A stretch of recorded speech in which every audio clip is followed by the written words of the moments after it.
ባትታመም ያው አንዳንዴ ታማችሁ ስትተኙ ነው የሚሻለው። የቁም ህመም እኮ በጣም ይጎዳል። ሰው አይረዳንም፣ ችግራችሁ ሰው አይረዳም። በቃ ጤነኛ ነው የምንመስለው።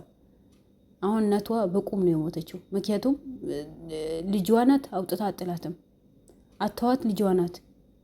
ልጅቷ ምን አይነት አሳፋሪ እንደሆነች ራሷ ነው የምታውቀው። አሁን እንኳን አባቷ ሆስፒታል ተኝቶ ከባሌ ጋር ደስተኛ ሁኜ ልኖር ነው፣ ልሞት ትንሽ ቀን ነው የቀረኝ፣ የመጀመሪያ ባሌ መውለድ አይችልም ነው። ጤነኛ ነሽ እንዴ? እንቺ ልጅ ጤነኛ ነሽ? በዚህ ልክ በቤተሰብ ላይ ሴት ልጅ በዚህ ልክ በቤተሰቦቿ ላይ ትጨክናለሽ? አባትሽ ታሞ በአንቺ ምክንያት ታሞ ሐኪም ቤት ተኝቶ ቤተሰቦችሽ በነ ዘመዳቸው በሰፈር ሰው አፍረው አንገታቸው ደፍተው ገብቶ ሲወጡ ጊዜ ትንሽ እንኳን እፍረት የሚባል ነገር አይሰማሽም እንዴ? አይሰማሽም? ሰው ለቤተሰቡ ማዘን ቀረ እንዴ? ምን አይነት ተፈጥሮ ቢኖርሽ ነው? ምን አይነት ጨካኝ ሴት ብትወይ ነው? ሁለተኛ ደግሞ ምንም ከቤተሰቦችሽ ያልተዋወቀ በመንገድ ያገኘሽ ወንድን በዚህ ልክን ቤተሰብሽን የምታስተፍሪ ምን አይነት ሴት ልጅ ነሽ? ቤተሰብሽ የምታከብሪው አንቺ ነሽ። ለቤተሰብሽ የምታዋርጂው አንቺ ነሽ። ዛሬ በቤተሰብሽ እንደዚህ በአባትሽ ህመም አባትሽ ታማ ሐኪም ቤት ተኝቶ እናትሽ እንደዚህ ታማ፣ ግን አንቺ ከነሱ ትላንት መንገድ ላይ ያገኘሽው በታክሲ ተራ ያገኘሽው ወንድ ነው ያስበለሽው። ነገ ለአንቺ ይሄ ወንድ ባል ሚሆንሽ ይመስልሻል? አክብሮሽ የምትኖሪ ይመስልሻል? ክብር መጀመሪያ ከራስ እኮ ነው የሚጠበቀው።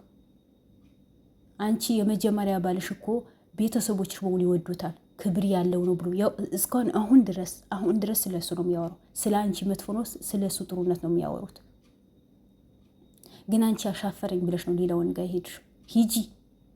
ሂጂ አንቺማ እስር ቤት ተወርውረሽ እኮ መታሰር ነበረብሽ። እስር ቤት መታሰር ነበረብሽ። ከእስር ቤት መውጣት አልነበረብሽም። ያው መቼም ቤተሰብ በልጁ አይጨክንም። አንቺ ግን ጨክነሽ በቤተሰቦች ጨክነሽ ለወንድ ብለሽ አባትሽ ሐኪም ቤት አስተኝተሽ ዛሬ ገና ያን ወንድ መረጥረሽ ነው የምትንቀሻቀሹ። እሱ ከሌለ ውጤቱ አይከፈትም። እሱ አለ እሱ መቀመጥ አልችልም፣ ፈቀዱልኝ፣ ከእሱ ጋር ደስተኛ ህይወት ንሩ። እንዴት አባትሽ ታመኑ ደስተኛ ብትሆኝ እንዴ? ጎበዝ! ምን አይነት ጎበዝ ልጅ ነሽ! በጣም ነው ያደነኩሽ። ምን አይነት ልብ ቢኖርሽ ነው? አንቺ ሴት ነሽ እንዴ? ሴት ልጅ በዚህ ልክ ትጨክናለች እንዴ በአባቷ? ይሄ ወንድ እኮ ነገ ጥሎሽ እኮ ነው የሚሄደው። ምክንያቱም ምንም ክብር የለሽማ። በቤተሰብሽ አይደለም ተቀብሎ ያወጣሽ፣ መንገድ ላይ እኮ ነው ያገኘሽ። ስለዚህ ምን አይነት ዋስትና አለሽ አንቺ በዚህ ልክ ቤተሰቦችሽን አሳልፈ ሰተሽ ለቤተሰቦችሽን ክብር ሳይኖርሽ? ሁለተኛ ደግሞ አባትሽ ታሞ ሐኪም ቤት ተኝቶ በዚህ ልክን የተሰቃዩ ቤተሰቦችሽ፣ አንቺ ግን ምንም ሳይመስልሽ አሁንም የባልሽ ነው የምትሞጎችው። ሰው ለቤተሰቡ አያዝንም፣ ለእናት ለአባቱ አያዝንም። እዝነት የሚባል ነገር ጠፋ እንዴ? ወዴት ሄድን ነው? ወዴት ያመራና? ኧረ ተው ልጆች ተው። በዚህ ልክማ አረመኔ ያንሆን። በዚህ ልክማ ቤተሰባችን አናስደፍር። ሴት ልጅ ተከብራ ስትኖር ነው ቤተሰቦቿ አክብራ ትዳሯ ቤተሰቦቿ መርቆላት።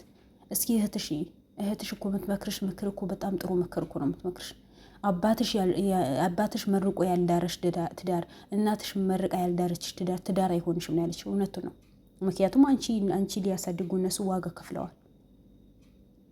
አሁን አንገታቸው እኮ ነው ያስጠፋሻቸው። በዛ ላይ ደግሞ በሽተኛ ያደረግሻቸው። በዛ ላይ ደግሞ አባትሽ ሐኪም ቤት እንዲተኛ ያደረግሹ። ግን አንቺም አሁንም ከባልሽ ጋር ደስተኛ ሆነሽ ልትኖሪ ነው የምትፈልጊው። ግን በመጨረሻ ተዋርደሻል። ሂጂ የታከምበተው ያልሽው ሐኪም ቤትም ውሸት። አንቺ የምትባይ እዛ ገብተሽ ታክመሽ አታውቂም ነው ያሉት።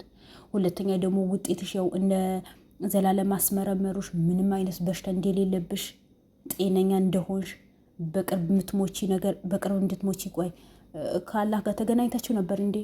እሱ እዛ ቀን ትሞቻለሽ ብሎ ጽፎ ነግሮሻል እንዴ? ምክንያቱም ከፈጣሪ ውጪ እኛ ማወቅ አንችልም።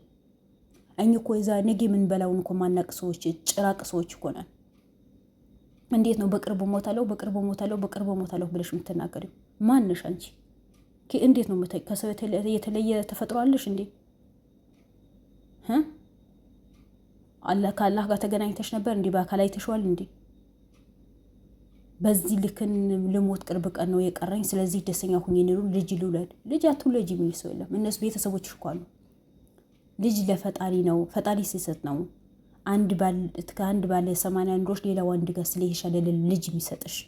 በተስፋ መጠበቅ ነው። ጸሎት አድርገሽ መጠበቅ ነው አሉሽ። ግን አንቺ መስሚያሽን ጥጥ። ያው ውጤትሽ ባዶ፣ ምንም አይነት ህመም የለባት። ምንም አይነት እታከምበት ያለችው ሆስፒታል ደግሞ እንደማትታከምበት ነው እውነቱን ያወጡት። እነ ዘላለም ያሳከሟት ሐኪም ቤት ምንም አይነት በሽታ እንደሌለባት። በእርግጥ ግን የ2 ወር እርጉዝ ናት ተባለ።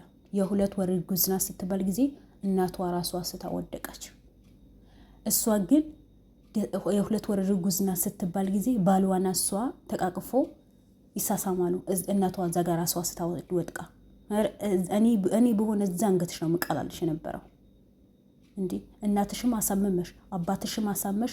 አንቺ ትላንት መንገድ ላይ ካወቅሽ ወንድ ጋር እንደፈለሽ እንደዚህ ደስተኛ ሆነሽ ትታሰማለሽ እንዴ? ክብር የሚባል ነገር አይኖርም? ሀያ የሚባል ነገር አይኖርም? አንቺ አይን አውጣ ስለሆንሽ ባልሽ እኮ እናትሽ ገፍትሮ ነው የጣላት። አየሽ፣ በዚህ ልክ ነው እናትሽን ያዋርድሽው። አሁን እሺ ልጁ የማን ልጅ ነው የምትይው? 2 ወር ነው የተባለው ልጁ የ2 ወር እርጉዝ ነው ተባለ። የማን ልጅ ነው? እንዶ አታፍሪም? እንዶ አንገትሽ አያስደፋሽም?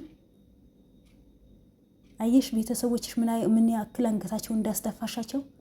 ሴቶቼ በሷ ብዙ ነገር እንደምትማሩ እርግጠኛ ነኝ። ገና ሁለት ባል ማግባቷ በሰፈር ሰው ተዋርደው በዘመድ ተዋርደው አባቷ ሐኪም ቤት ነው ገድያት ካልሞትኩኝ ነው። እናቷ ደግሞ በሽተኛ ሆናለች። ገና አሁን የ2 ወር እርጉዝ ናት ተባለ። ከማን ነው ሲባል አይታወቅም። ከሁለቱ ማረገዝሽ ግማሽ ማርገዝ ይቻላል እንዴ? ልጁ ግማሽ ሊሆን ይችላል ወይስ አሁን የማን ልጅ ነው ብለሽ ነው የምታወሪው?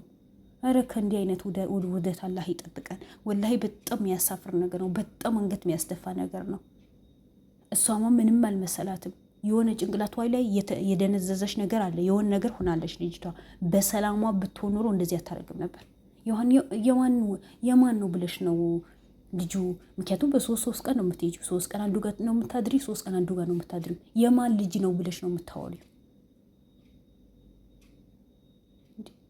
ቤተሰቦች በቁም የገደልሽ አንቺ፣ ቤተሰቦች በቁም ያሳመምሽ አንቺ። አሁኑ ደግሞ እንደገና 3ኛ ሞት ነው ያመጣሽባቸው። በህይወት ያሉ የሉም ብለሽ ነው የካትሽው። ያው አባትሽ ታመመ። አሁንም ደግሞ አርግዘሻል ተባለ። 2 ወንድ አገባሽ። ገና አሁንም አርግዘሻል ተባለ። ከየትኛው ነው ያረገዘችው? ለቤተሰቦችሽ ምንም አይነት አትጨነቂም ወይ አታስቢም ወይ?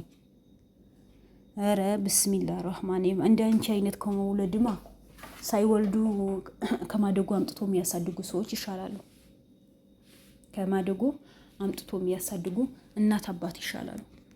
ምክንያቱም አባት እናቶችሽ ባሳደጉበት፣ ባስተምሩበት፣ በለፉበት ጥቅማቸው በሽታ ነው ያደረግሻቸው። ጥቅማቸው ጥሩ ምላሽ መመለስ ሲገባሽ በሽታ መለስሽላቸው፣ አሳፈርሻቸው።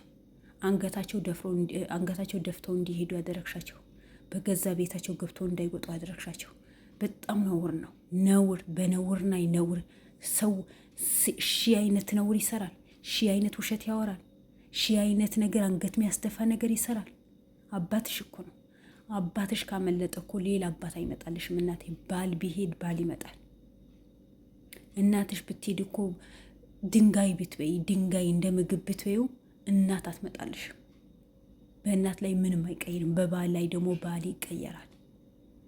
እንዱ በዚህ አይነት ምን አይነት ጭካኔ ቢኖርሽ ነው? ምን አይነት አረመኔ ሴት ብትሆኝ ነው በቤተሰቦችሽ በዚህ ልክ ብትጨክኝባቸው? እንደ ሴት በስረሳ ዳሩሽ ራስሽን ፈቅደሽ አምጥተሹ ነው። ወድጄዋለሁ አፍቅሬዋለሁ ብለሽ ነው አምጥተሽ የዳሩሽ እንጂ እነሱ ይሄ ልጅ ካላገባሽ ብሎ አላስገድዱሽ አይደል? አንቺም ተናግረሻል እኮ ይሄ ልጅ ነው የምወደው ከዚህ ልጅ ጋር ዳሩኝ ብለሻቸው ነው። እነሱ ይሄን አንደርሽም አላሉሽም። እሺ ብሎ በፍቃድ ደግሰው ድረው ሽማግሌ ሰብስበው ዘመድ አዝማት ተሰብስቦ የሰፈር ሰው ተሰብስቦ ድል ባለ ሰርግ ተደረሻል ተባለ። ዛሬ ምን አግኝተሽ ነው በዚህ ልክ ቤተሰቦች በህይወታቸው ጋዝ መካከፊ? እንዲሁ ምን አይነት ልጅ ነሽ? አሁን ማንቺ እናት አባት አለኝ ብለሽ መልሰሽ እናት አባትሽ ጋር ትመጫለሽ ይሆናል። መተሻል እኮ አንቺ እኮ ተሰውረሻል። የለሽም እንኳ ማስተሳሰብሽ እኮ ተደፍኗል። አስተሳሰብሽ ባይደፈን ኖሮ አባትሽ ሐኪም ቤት ተኝቶ እናትሽ እንደዚህ ሆና ይሄ እንደ አንቺ ጋጣ ወጥ የሆነ ባልሽን ይዘሽ ቤት አትመጪም ነበር። ክብር የሚባል ነገር አለ። ለእናት አባት ክብር የሚባል ነገር አለ። ግን አንቺ ጤነኛ አትመስኝም። ጤነኛ ብትሆኝማ ከሁለት ወንድ አታረግዥም ነበር። አሁን ምላስሽ ምን ይሁን? ለአንቺ መልስ ምን ይሁን?